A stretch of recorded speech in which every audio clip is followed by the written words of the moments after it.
पांढरकवडा येथील एकात्मिक आदिवासी विकास प्रकल्प कार्यालयासमोर गेल्या काही दिवसांपासून सुरू असलेल्या विद्यार्थ्यांच्या आंदोलनाला आदिवासी विकास मंत्री प्राध्यापक डॉक्टर अशोक उईके यांनी भेट दिली। मंत्री उईके यांच्या भेटीमुळे आंदोलनाला सकारात्मक बदल झाला असून विद्यार्थ्यांनी आपले ठिय्या आंदोलन मागे घेतले। गेल्या 3 दिवसांपासून आदिवासी विद्यार्थी आपल्या मूलभूत मागण्यांसाठी पांढरकवडा येथील एकात्मिक आदिवासी विकास प्रकल्प कार्यालयासमोर आंदोलनाला बसले होते। यवतमाळ येथील आमचे प्रतिनिधी दुर्गेश कान्नू यांनी दिलेल्या माहितीनुसार आदिवासी विकास मंत्री प्राध्यापक डॉक्टर अशोक उईके यांनी आंदोलनाला बसलेल्या विद्यार्थ्यांच्या समस्या समजून घेत त्यांच्याशी चर्चा केली।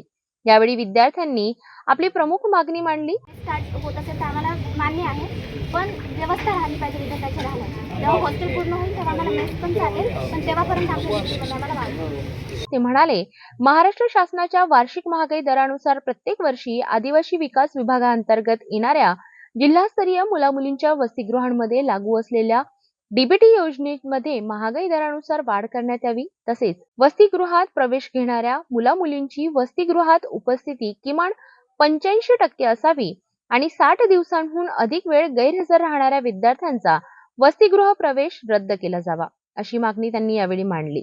आदिवासी मंत्री उईके यांनी विद्यार्थ्यांच्या मागण्या गंभीरपणे ऐकल्या आणि त्यावर सकारात्मक चर्चाही केली। त्यांच्या मागण्या शासनापर्यंत पोहोचवून त्यांना आवश्यक त्या सुविधा पुरवणार असल्याचे आश्वासनही त्यांनी यावेळी विद्यार्थ्यांना दिले। तसेच तुम्ही माझे आहात, माझी जबाबदारी आहात, असंही आदिवासी मंत्री उईके यावेळी म्हणाले।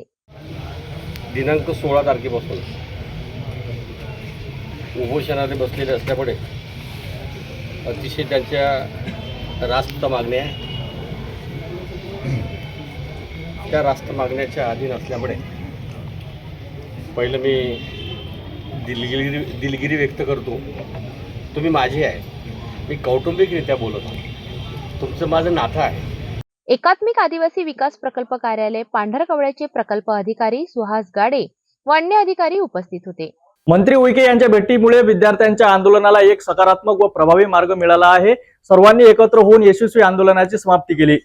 अशा सर्व अपडेटसाठी बघत रहा सिटी न्यूज। नमस्कार।